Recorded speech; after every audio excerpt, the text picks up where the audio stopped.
जिलाध्यक्ष जी की अनुमति से प्रेस वार्ता की कार्यवाही प्रारंभ करता हूँ। पत्रकार साथियों, आज बढ़ती जनसंख्या देश में सुरसा की तरह मुंह फाड़े खड़ी है। जनसंख्या जिस अनुपात में बढ़ रही है, हमारे देश का विकास छोटा पड़ता जाता है।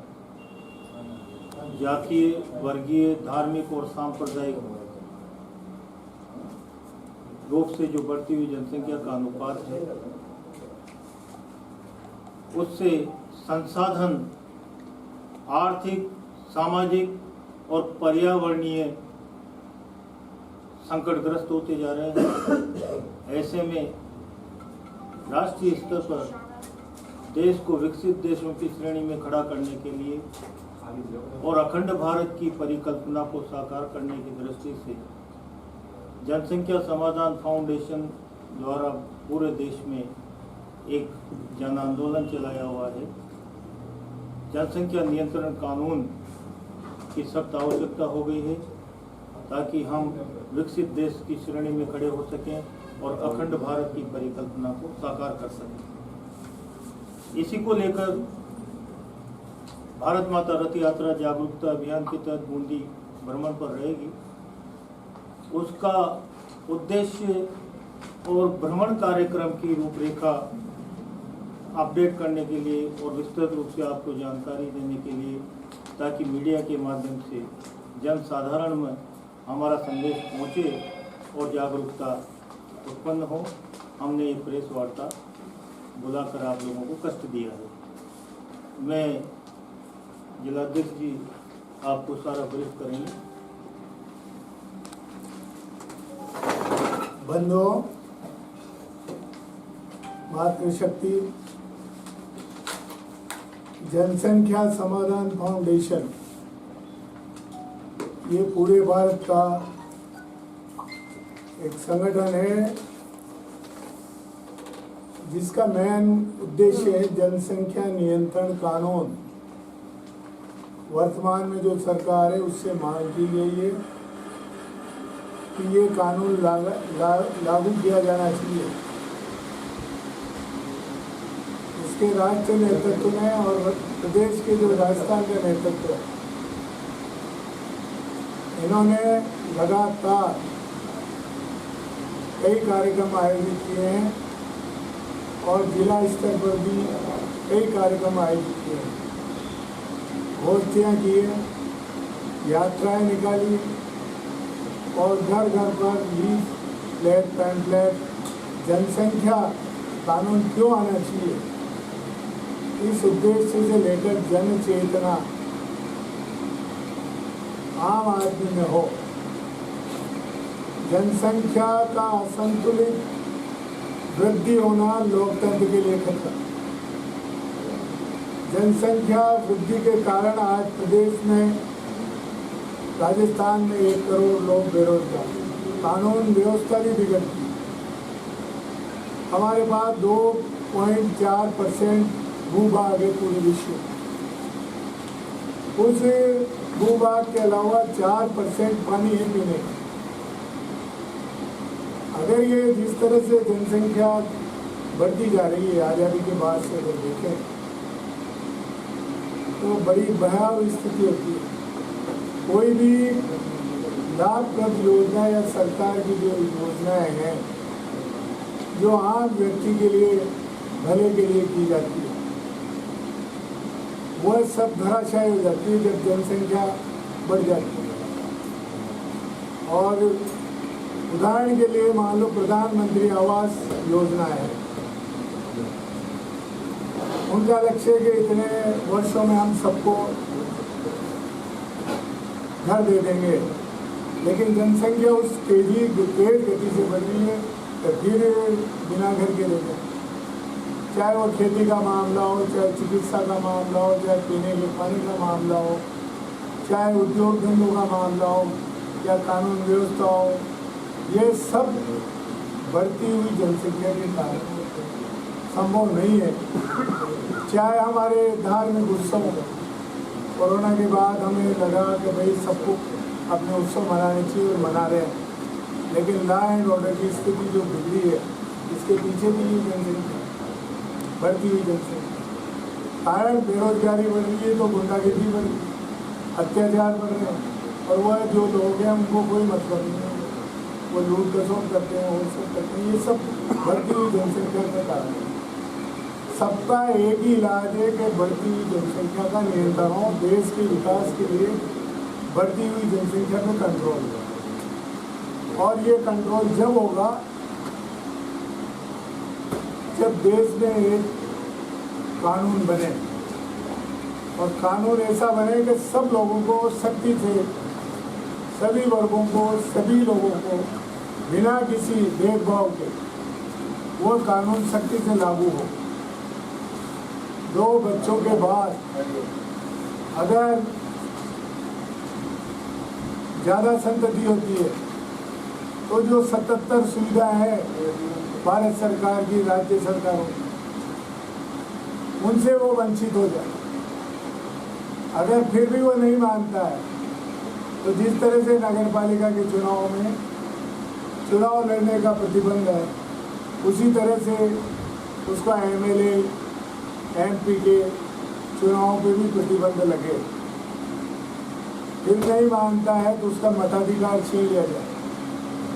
फिर नहीं मानता है तो उसको 10 साल की कठोर कारावास की सजा होनी चाहिए। और ये कानून जिस तरह से चीन ने कंट्रोल किया है, उसी तरह कम से कम ये 15 साल तक लागू रहना चाहिए, ताकि देश की सांस्कृतिक, आर्थिक, राजनीतिक ये जो विकास की परिकल्पना है, और जो हम भारत को सोने की चिड़िया बनाना चाहते हैं, भारत को परम वैभवशाली गौरव प्राप्त करना चाहते हैं, तो सबके पीछे की जनसंख्या नियंत्रण हो।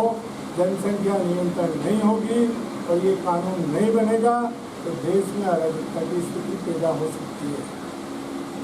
इसलिए ये जो रूपरेखा बनी है, राजस्थान में 2 अप्रैल से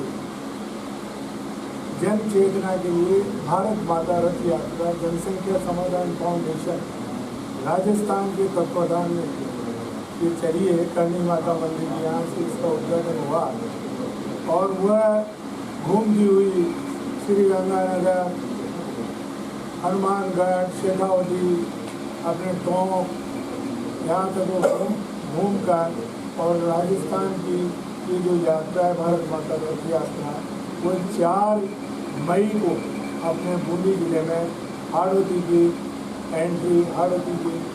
इसमें एंट्री होगी, और हिंडोली में सुबह 11 बजे उस यात्रा को रिसीव करके, और जहाँ पर सभा है आदर्श विद्या मंदिर हिंडोली में, वहाँ पर स्वागत के साथ इसको लेके जाएगा। वहाँ सभा के बाद शाम को वो ताराड़ा होती हुई ताराड़ा में स्वागत का कार्यक्रम रहेगा। उसके बाद बूंदी में देवपुरा से वाहन रैली के साथ उसको आदर्श विद्या मंदिर नहरवा रोड पर रखा है, और वह सभा 6 बजे प्रारंभ होगी। रात्रि विश्राम यहाँ पर ही रहेगा बूंदी में, और सुबह 5 तारीख को अल्पार के पश्चात वह यात्रा नैनवा जाएगी। जजावर में उसका स्वागत होगा, और जजावर से उसको वहाँ रैली के साथ ले जाकर नैनवा जो वहाँ जैन धर्मशाला है, वहाँ पर कार्यक्रम रहेगा, सभा रहेगी। वहाँ से यात्रा जाएगी कारवार होती हुई, गजलावता होती हुई, और इंदरगढ़ पहुँचेगी। इंदरगढ़ शाम को 5 बजे 4 बजे के आसपास ये स्वागत के साथ सभा का कार्यक्रम रखा गया है, और वहाँ पर ही रात्रि विश्राम रहेगा। 6 तारीख को सुबह वहाँ से प्रारंभ होकर वह इटावा में प्रवेश कर जाएगी। बूंदी जिले की ये मोटी 2 दिन की गतिविधियाँ इस जनसंख्या समाधान फाउंडेशन के द्वारा आयोजित भारत माता रथ यात्रा का ये आयोजन सफल रूप से आयोजित किया जा रहा है। इसके लिए विभिन्न जिम्मेदारियां भी दी गई है, चाहे वह वाहन रैली की जिम्मेदारी हो, तो वाहन रैली की जिम्मेदारी हमारे युवा परिषद के जो अध्यक्ष हैं होम की जगह इनको दी गई है और सारी व्यवस्थाएं मंच की, पार्किंग की, चाहे स्वागत की, वह सब जिम्मेदारी विभिन्न लोगों को बांटी गई है। हमारे संरक्षक जिले के श्रीमान सत्यनारायण देवड़िया हैं और हमारे अध्यक्ष अशोक जी हैं और हमारे जो कार्यक्रम के संयोजक बूंदी शहर के सुनील बिहार होती है, हमारे भी जिले के महामंत्री होते हैं फिलहाल जी, और सारे जो लोग इस वार्ता में आए उनको कोई न कोई जिम्मेदारी दी गई है। महिलाओं की जिम्मेदारी श्रीमती महिमा शर्मा और श्रीमती नुपुर मालो को दी गई है और मेयर जी जिंदल हमारे उपाध्यक्ष हैं और हमारे कोषाध्यक्ष भी हैं लेकिन मोहन जी बिरला, इन सब लोगों को लगातार बूंदी शहर में तो नहीं कह सकता हूँ कि 3-4 महीने से इस कार्यक्रम में हम लगे हुए हैं। ये जो लीफलेट आप लोगों को मिला है, कई मोहल्लों में घर घर हमने इसको बांटा। ये हम नहीं कह सकते कि मैं पूरे घरों में पहुँचा होगा, लेकिन ये हम कह सकते हैं कि कम से कम 2000 घरों में हमने इस पैम्फलेट को पहुँचाया होगा। इसमें सारा मैटर है और आज की तारीख में सारी समस्याओं का हल इस देश में है कि जनसंख्या नियंत्रण पर पानी की छूट, बहुत सारे मुफ्त जो बांटे जा रहे हैं, अगर वो जनसंख्या बढ़ाते रहेंगे तो हमारी मांग है कि उनको इस छूट से वंचित किया, सबको उन लोगों को जो इस कानून को तोड़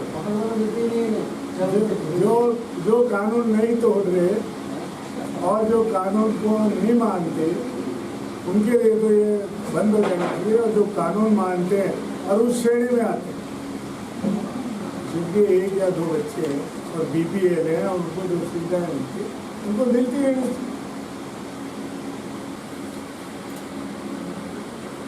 सभी विषय वस्तु पर जिलाध्यक्ष जी ने सब बात बताई थी, क्योंकि एक बार और बता देता हूँ कि 4 मई को सायकाल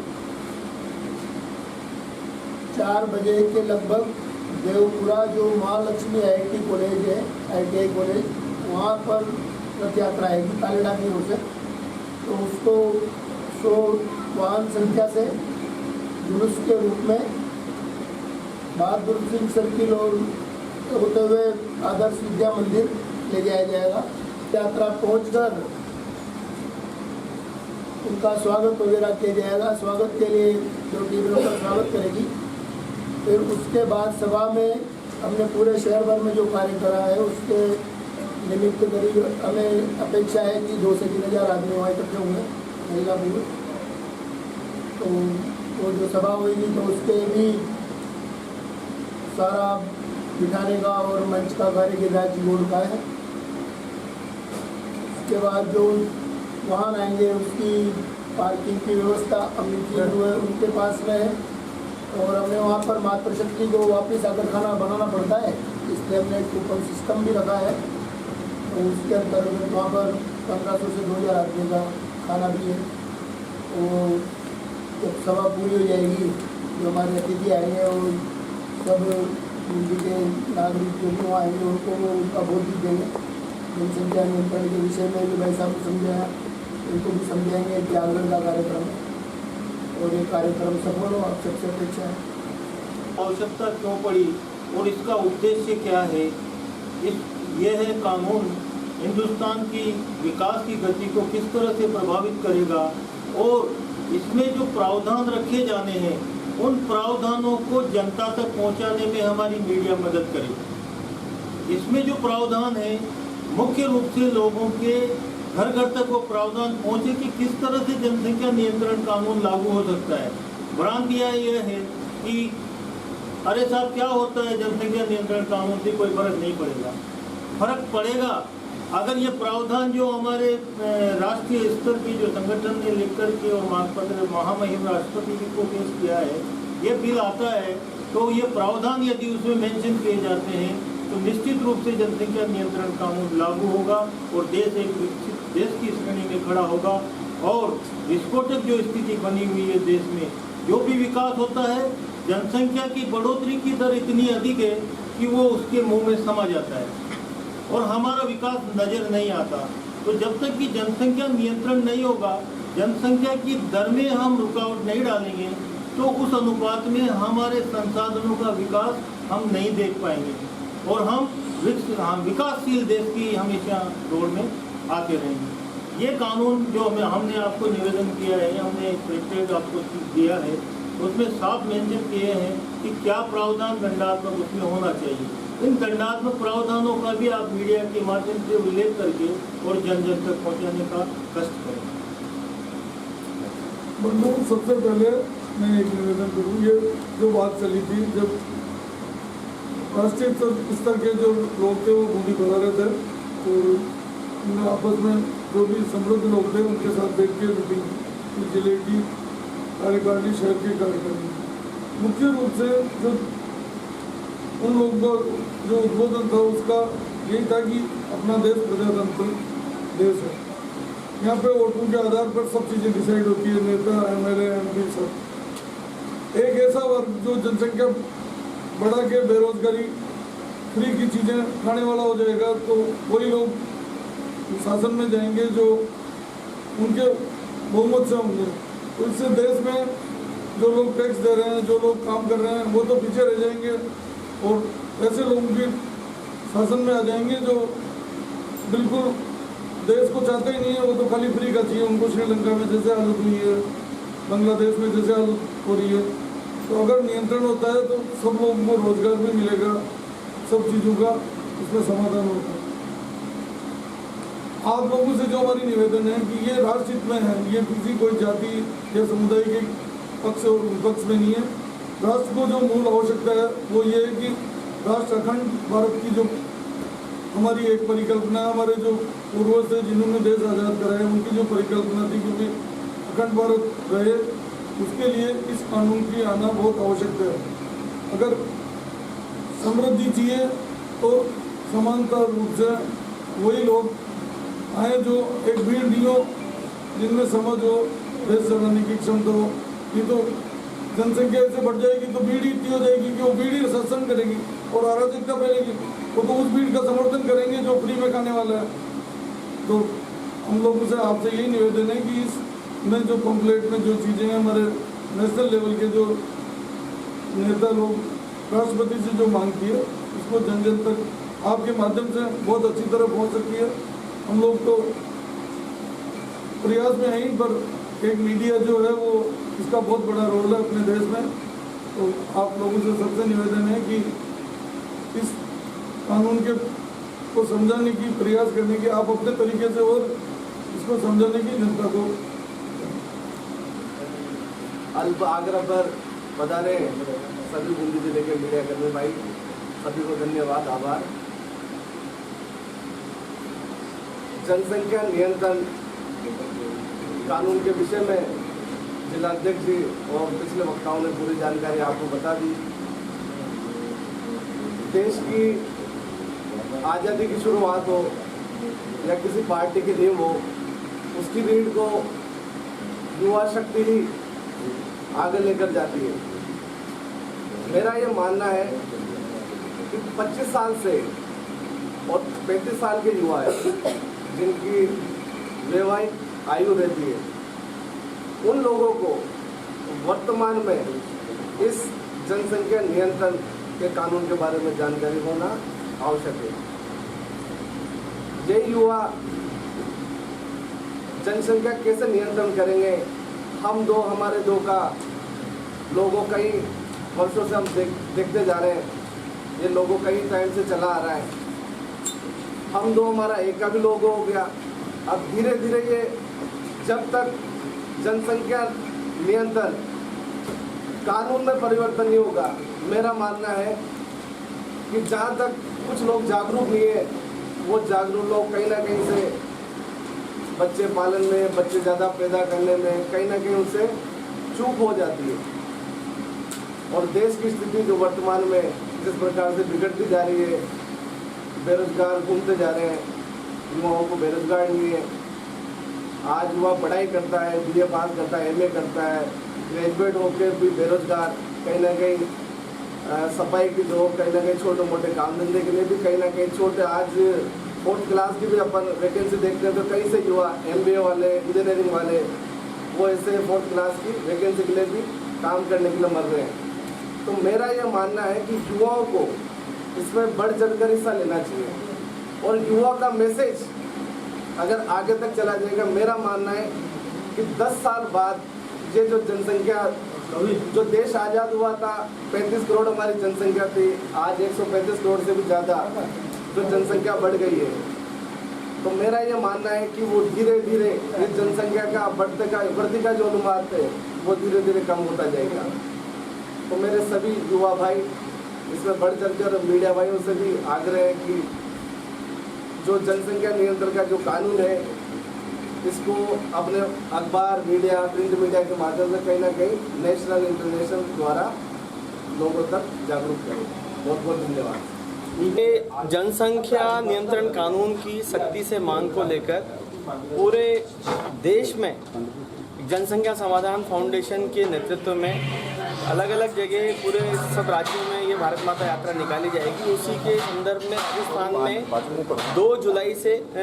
2 अप्रैल से बीकानेर से भारत माता यात्रा शुरू हुई है, जो पूरे राजस्थान में 3 महीने ये चलेगी और 11 जिले कंप्लीट हो चुके हैं। 12वां जिला बूंदी रहेगा और बूंदी में 4 तारीख को यात्रा आ रही है। बूंदी में 2 दिन इसका ठहराव रहेगा। बूंदी में हिंडोली से शुरू होगा, तालेड़ा में स्वागत होगा, फिर सभा उसकी बूंदी में रखी गई।